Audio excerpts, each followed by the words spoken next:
Good morning, students. Today we are going to start our chapter number 2, that is microorganisms, friend और foe. Friend और फो का मतलब क्या होता है? फ्रेंड मतलब दोस्त और फो मतलब एनिमी. एनिमी होता है दुश्मन. ठीक है, तो अब माइक्रो ऑर्गेनिजम्स फ्रेंड भी और दोस्त भी, ये कैसे पॉसिबल है? This we'll study. अभी पढ़ते हैं आगे क्या मतलब है इसका. ठीक है,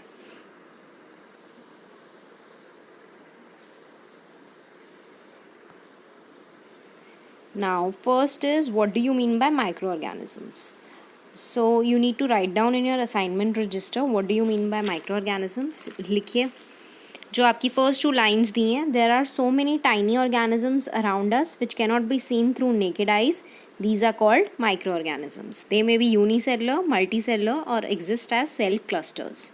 माइक्रोऑर्गेनिज्म बेसिकली बहुत ही, माइक्रो मतलब बहुत ही छोटा और ऑर्गेनिज्म मतलब एनी लिविंग बॉडी. ठीक है, तो ऐसी लिविंग बॉडीज़ जो हम नेकेड आइज, नॉर्मल आइज से नहीं देख सकते, उसके लिए हमें क्या चाहिए? हमें एक माइक्रोस्कोप चाहिए ताकि हम उन ऑर्गेनिज्म को देख सकें. अब क्या है कि वो यूनिसेलुलर भी हो सकते हैं और वो मल्टी सेलुलर भी हो सकते हैं. ठीक है, या सेल क्लस्टर का मतलब क्या है? सेल क्लस्टर मतलब सेल के झुंड, एक साथ रहने वाले झुंड. ठीक है, अब माइक्रो ऑर्गेनिज्म 4 मेजर कैटेगरीज में डिवाइडेड हैं. ये भी आप लिखेंगे अपनी असाइनमेंट रजिस्टर में. फर्स्ट है bacteria, second fungi, third algae and fourth is protozoa. Viruses को माइक्रो ऑर्गेनिज्म में इसलिए भी काउंट नहीं करते क्योंकि वायरसेस की अपनी कोई इंडिविजुअल आइडेंटिटी नहीं होती. इसको कोई ना कोई होस्ट चाहिए होता है. क्या चाहिए होता है? होस्ट चाहिए होता है. ठीक है, तो इसीलिए ये या तो प्लांट्स के अंदर ही सर्वाइव करते हैं या एनिमल्स के अंदर सर्वाइव करते हैं. ये अकेले फ्रीली सर्वाइव नहीं कर सकते जैसे कि बाकी माइक्रो ऑर्गेनिज्म कर सकते हैं, चाहे वो सॉइल में हो, वाटर, एयर, या फिर बहुत harsh climates like extreme cold weather जैसे आपके पोल्स पे होता है, या extreme hot weather like in deserts. ठीक है, तो माइक्रो ऑर्गेनिज्म का मतलब ये होता है. तो आपको फर्स्ट 3 लाइन्स लिखनी है. और microorganisms are divided into 4 major groups: bacteria, fungi, algae and protozoa. Now we'll study them one by one. So आपका first है bacteria. Now what are bacteria? Again you need to write down in your assignment register. इसका singular form होता है bacterium और plural form है bacteria. ठीक है, और यहाँ ये कहीं भी मिलते हैं, एयर में, वाटर में, सॉइल में, कहीं भी मिलेंगे. ठीक है, इनका कोई वेल डिफाइंड स्ट्रक्चर नहीं होता. मतलब हमने सेल पढ़ा हुआ है चैप्टर, उसमें हमने पढ़ा था कि सेल एक प्रॉपर सेलुलर वॉल होती है. ठीक है, प्रोटोप्लाज्म होता है, बट इनका कोई प्रॉपर स्ट्रक्चर नहीं होता बॉडी का. इनकी बहुत ही प्रिमिटिव टाइप ऑफ बॉडी होती है. प्रिमिटिव मतलब जो मॉडर्न नहीं होती, जिसमें सेल प्रॉपर एनर्जी के लिए माइटोकॉन्ड्रिया वो सब यूनिट्स नहीं होते. ठीक है, अब इसकी बेसिकली 4 टाइप्स दी हुई हैं. एक कोका है, बेसिला है, स्पिरली और विब्रियो. ठीक है, कोका है मतलब स्फेरिकल शेप, मतलब स्फीयर की तरह. सर्कुलर 2D होता है, स्फेरिकल 3D होता है, मतलब 3 डायमेंशनल स्ट्रक्चर. रॉड शेप बेसिलाए कहलाता है. रॉड शेप मतलब सिलेंड्रिकल स्ट्रक्चर. ठीक है, स्पाइरली मतलब स्प्रिंग की तरह, और विब्रियो मतलब comma shape like this, comma. ठीक है, जैसे मैंने ड्रॉ किया अभी. नाउ एग्जाम्पल्स आप देखेंगे तो लैक्टोबैसिलस और राइजोबियम. लैक्टोबैसिलस बेसिकली वो बैक्टीरिया होता है जो कर्ड में मिलता है. ठीक है, और राइजोबियम होता है जो प्लांट्स के रूट्स में मिलता है. और कौन से प्लांट्स के? उन प्लांट्स के जो नाइट्रोजन जिनमें ज़्यादा क्वांटिटी में होता है. ठीक है, अब कुछ बैक्टीरिया ये दोनों जैसे हैं ये यूज़फुल होते हैं, बट कुछ बैक्टीरिया हार्मफुल होते हैं, वो डिजीजेस कॉज करते हैं. कौन से? Cholera, TB, diphtheria, food poisoning. ठीक है, now let's move on to the next which is fungi. ठीक है, अब फंगाई क्या होता है? इसका सिंगुलर होता है फंगस. ठीक है, और इसका ये कौन से प्लांट्स होते हैं? ये नॉन ग्रीन प्लांट्स होते हैं. ठीक है, कौन से प्लांट्स होते हैं? नॉन ग्रीन, मतलब ग्रीन कलर के नहीं होते. जैसे ये मशरूम, जैसे आपको एग्जाम्पल दिया गया है. ठीक है, और इनके नीचे के जो मशरूम जो रूट्स होती हैं उनको हम हाइफे कहते हैं. क्या कहते हैं? हाइफे. क्लियर? अब फंगाई यूनिसेलुलर भी हो सकता है, मल्टी सेलुलर मतलब सिंगल सेल भी और मल्टीपल सेल्स भी. क्लियर? इनकी बॉडी को क्या कहते हैं? माइसीलियम. क्या कहते हैं? माइसीलियम. और ये रूट्स जो मैंने आपको भी बताया ये हाइफे होते हैं. ठीक है, एग्जाम्पल्स है यीस्ट, मशरूम्स, पेनिसिलिन, ये सारे इनके एग्जाम्पल्स हैं। अब कुछ यूज़फुल होते हैं जैसे ईस्ट किस में यूज़ होता है आपका, केक बेकिंग में, डोसा बेकिंग में, आपका ब्रेड मेकिंग में, ठीक है। और कुछ हार्मफुल होते हैं जो डिजीज़ कॉज करते हैं। क्लियर? तो ये हो गए आपके फंगई। अब इसमें से अगर वन वर्ड आता है कि कौन से प्लांट्स हैं जो नॉन ग्रीन होते हैं, आप क्या लिखेंगे? फंगई, ठीक है। क्लियर? अब नेक्स्ट हम पढ़ेंगे, ये दोनों एग्जाम्पल्स हैं, मशरूम और राइजोपस, जैसे कि आप देख सकते हैं राइजोपस, ठीक है। Clear? Now will study the next. Now here is the next which is protozoa. Protozoa आप क्या होते हैं? प्रोटोजोआ भी प्रिमिटिव हैं। प्रिमिटिव मतलब वेरी ओल्ड स्पीशीज़। क्लियर? जब अर्थ का एस्टैब्लिश हुई थी, अर्थ मतलब पता चला था कि अर्थ है, वहाँ पे लाइफ फॉर्म्स एग्जिस्ट भी नहीं करती थी, तब से ये प्रोटोजोआ एग्जिस्ट करते हैं। और ज़्यादातर ये मशी एरियाज़ में मिलते हैं, मार्शी एरियाज़ में भी मिलते हैं जहाँ पानी की क्वांटिटी ज़्यादा होती है। स्टेगनेंट जहाँ पानी रुक जाता है वहाँ पे आपने काई देखी होगी हरी हरी जमी हुई, तो ग्रीन कलर की वो वो भी एक फॉर्म ऑफ प्रोटोजोआ ही होता है, ठीक है। नाउ नेक्स्ट इसके एग्जाम्पल्स आप देख सकते हैं। अमीबा, अमीबा आपने पढ़ा हुआ है 7th में।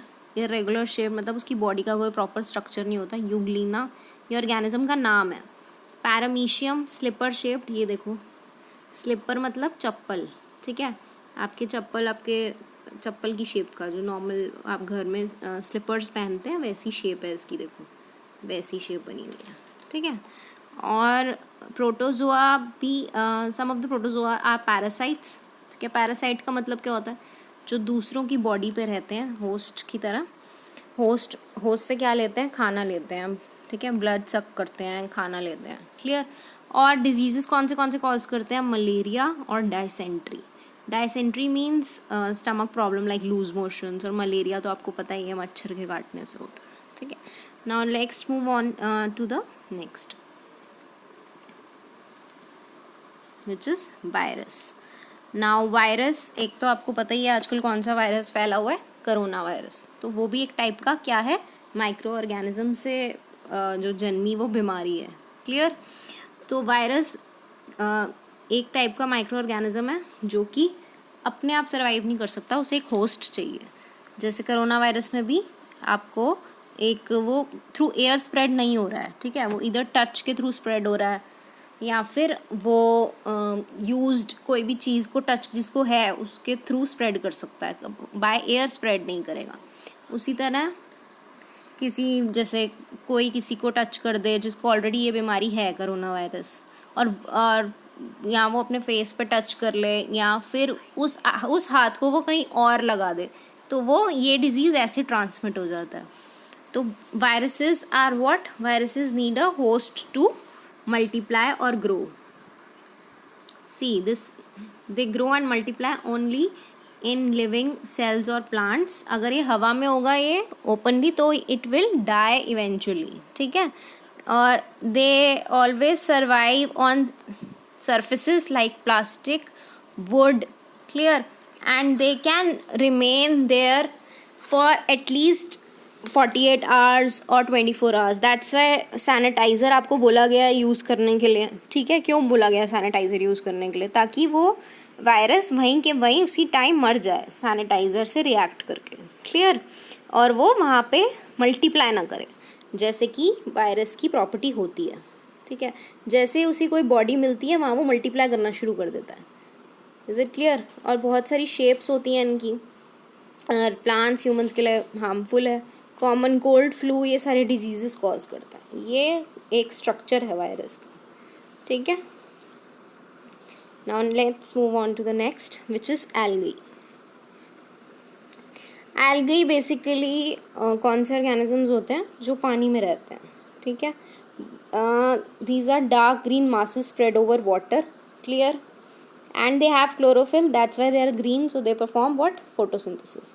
They may be unicellular or multicellular. Examples आपको दिए हुए हैं क्लैमिडोमोनास और डायटम में, जो कि यूनिसेलुलर मतलब सिंगल सेल्ड है। जैसे ये क्लैमिडोमोनास है, इसमें एक सिंगल सेल है जो ये यहाँ सर्कुलर दिख रहा है, ठीक है। ब्लू ग्रीन एल्गी भी एक एल्गी है जो कि क्या करती है? एटमॉस्फेरिक नाइट्रोजन फिक्स करती है। अब नाइट्रोजन एटमॉस्फेयर में होती है, ठीक है, प्लांट्स तक कैसे पहुंचती है, इस माइक्रो ऑर्गेनिज्म के थ्रू. So they are helpful also and they may cause diseases also. So what is the next topic? Now where do microorganism live? So microorganism मैंने आपको शुरू में भी बताया, they can survive in hot spring, they can survive in cold climate, polar region में, deserts में, marshy lands मतलब जैसे जहाँ कीचड़ पानी दोनों एग्जिस्ट करते हैं. ठीक है. they can survive even in vacuum. vacuum मतलब जहाँ एयर नहीं होती. clear? So some exist freely and some exist in colonies. Colonies मतलब एक साथ रहते हैं, कुछ अकेले रहते हैं जैसे अमीबा. ठीक है. Now friendly micro organism is our next topic. Friendly मतलब जो हमारे यूज़फुल होते हैं हमारे लिए. ठीक है. तो जैसे कि आपको पिक्चर में दिख रहा है इंजेक्शन. अब इंजेक्शन कैसे यूज़फुल है कि जैसे कोई डिजीज़ेज़ होती हैं, जैसे आपका एक कोरोना वायरस ही ले लो, इसका कोई वैक्सीन अवेलेबल नहीं है, तभी तो ये बीमारी स्प्रेड हो रही है. ठीक है. अगर इसका वैक्सीन होता तो हम वैक्सीन लगवा लेते हैं and we would be resistant to this disease. तो वैक्सीनेशन बेसिकली क्या होता है? वैक्सीनेशन मतलब अपने आप को इम्यून करना. इम्यून मतलब अपने आप को प्रोटेक्ट करना पहले ही किसी भी डिजीज़ से. ठीक है. उसमें बेसिकली क्या करते हैं, ये जो लिक्विड आपको दिख रहा है बॉटल में, ठीक है, ये जो लिक्विड आपको दिख रहा है बॉटल में, इसमें क्या करते हैं, पहले ही एक डोज रखते हैं जिसमें वीकेंड माइक्रोब होता है. ठीक है. जैसे आपको हेपेटाइटिस की वैक्सीन लगनी है या मीज़ल्स की लगनी है, तो उसमें जो मीज़ल्स या हेपेटाइटिस वायरस या फंगस या फिर बैक्टीरिया प्रोटोजोआ कॉज कर रहा है, उसकी वीकेंड फॉर्म मतलब उसकी ऐसी फॉर्म जो कि एक्टिव नहीं हो, इनएक्टिव फॉर्म इसमें भर के रखते हैं और वो पर्सन में इंजेक्ट कर देता है. ठीक है. इससे क्या होता है कि the person is vaccinated against that disease. अगर कोई भी वायरस उस डिजीज़ का एंटर होने लगेगा बॉडी में, तो बॉडी क्या करेगी, उसे घुसने नहीं देगी बॉडी के अंदर और रिटॉर्ट करेगी, रिएक्ट करेगी. ठीक है. So the next is how to make curd. अब कर्ड में आपको पता है, बैक्टीरिया में हमने पढ़ा है लैक्टोबैसिलस एक बैक्टीरिया होता है जो कि क्या करता है, मिल्क को कर्ड में चेंज कर देता है. तो कर्ड कैसे फॉर्म होती है? मिल्क से फॉर्म होती है और मिल्क में लैक्टोबैसिलस बैक्टीरिया होते हैं जो कि क्या करते हैं, जो कर्ड को क्या करते हैं, मिल्क को क्या करते हैं, चेंज कर देते हैं किसमें, कर्ड में. ठीक है. तो ये भी एक फ्रेंडली माइक्रोब है. नेक्स्ट आपको ये पिक्चर दिख रही है पानी के अंदर green portion, this is all blue green algae. ये क्या काम करते हैं, ये काम करते हैं वही नाइट्रोजन फिक्सेशन का. ठीक है. तो इस तरह नाइट्रोजन फिक्सेशन करते हैं. Last topic of the chapter है नाइट्रोजन साइकिल, जिसमें आप पढ़ेंगे कि जो नाइट्रोजन फ्रीली अवेलेबल होती है, 78% नाइट्रोजन होती है. कितनी होती है? 78% नाइट्रोजन. वो क्या होती है, वो क्या करती है, फ्रीली एग्जिस्ट करती है. अब वो प्लांट्स तक कैसे पहुंचेगी? प्लांट्स में बैक्टीरिया प्रेजेंट होते हैं रूट्स में. ठीक है. उन रूट्स के बैक्टीरिया क्या करते हैं, एटमॉस्फेयर की नाइट्रोजन को चेंज कर देते हैं अमोनियम कंपाउंड्स में, और वो अमोनियम कंपाउंड्स फिर चेंज हो जाती है नाइट्रेट्स में. तो वो नाइट्रेट्स सॉइल में एब्जॉर्ब हो जाते हैं और फिर प्लांट्स उसे यूज़ कर सकते हैं. वो प्लांट्स हर्बीवोर्स खाते हैं, फिर हर्बीवोर्स को कार्निवोर्स खाते हैं. इस तरह वो साइकिल चलती रहती है. फिर कार्निवोर्स मरते हैं तो वो सॉइल में वापस मिल जाते हैं, तो वापस सॉइल में क्या चली जाती है, नाइट्रोजन. ठीक है. तो ये साइकिल पॉसिबल होती है and this is also a microbe. Now next is fermentation. ठीक है. फर्मेंटेशन क्या होती है, आपकी बहुत सारे प्रोडक्ट्स होते हैं खाने पीने के जो बनते हैं. ठीक है. लाइक ब्रेड, केक्स, ये सब कैसे पॉसिबल है? ये सब पॉसिबल है यीस्ट से. यीस्ट क्या है, एक टाइप की फंगई है जो कि फ्रेंडली माइक्रोब है. जब आप मैदे के अंदर गर्म पानी डालते हो और उसके अंदर थोड़ी सी दही डालते हो, और दही में आपको पता है कि बैक्टीरिया होता है, या फिर दही के अलावा यीस्ट भी डाल सकते हो और उसे कवर करके रख देते हो, तो अंदर एक रिएक्शन होता है जिस वजह से कार्बन डाइऑक्साइड रिलीज़ होती है. क्या रिलीज़ होती है? CO2. अब CO2 क्या फोर्स करती है? वो फोर्स करती है ब्रेड को या मैदे को रेज करने में, फुलाने में. तो इसीलिए फ्लफ़ी होती है ब्रेड्स, केक्स फ्लफ़ी होते हैं. ठीक है. तो ये पॉसिबल है. और अल्कोहल प्रिपरेशन भी किससे पॉसिबल है? इसी यीस्ट से. शुगर सोल्यूशन में यीस्ट डाल के रख देते हैं शुगर सोल्यूशन में क्या डालते हैं, यीस्ट डालते हैं, जिस वजह से अल्कोहल बनती है, ठीक है, वो भी राइज करती है और इस वजह से वो सोल्यूशन क्या होता है, वो रिएक्ट करता है केमिकली और क्या बना देता है आपका alcohol. So these are the friendly microbes that help a human being. ठीक है, बहुत सारे प्रोसेसेस पॉसिबल हैं और कोई प्रोसेस अगर हो तो आप बुक में एक बार देख लेना. जैसे कि आपके मैक्सिमम तो कवर कर दिए हैं मैंने, ठीक है. So let's move on to the next.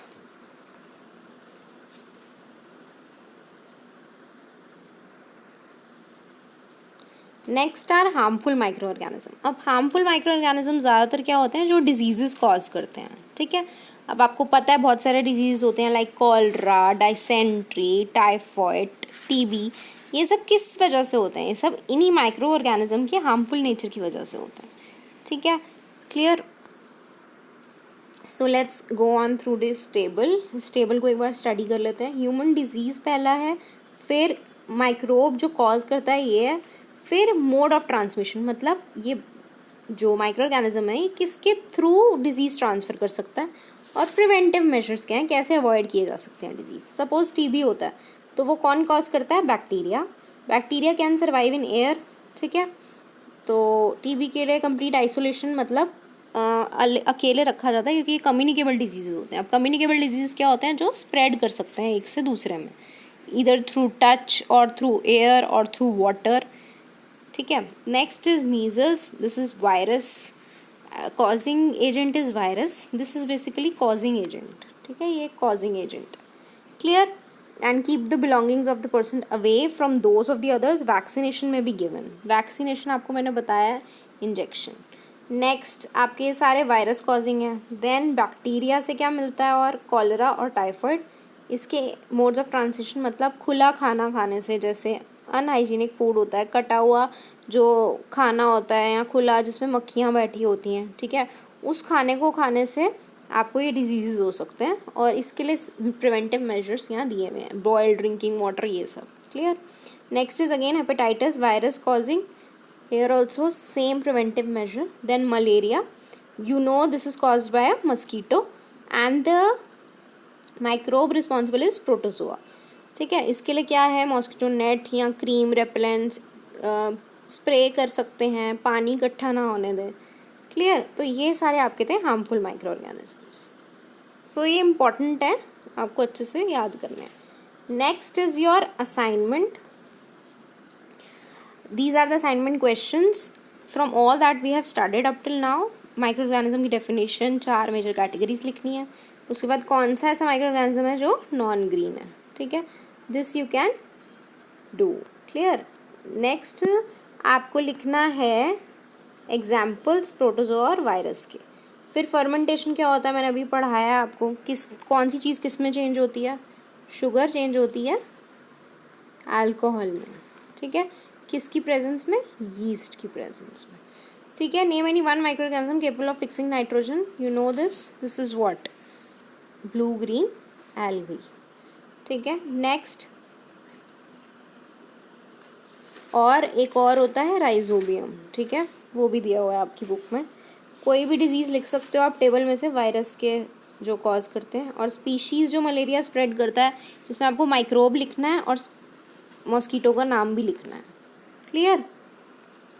So we have completed today's session and we studied all these things. The next thing will be taken in the next segment. So thank you for listening me and thank you so much class.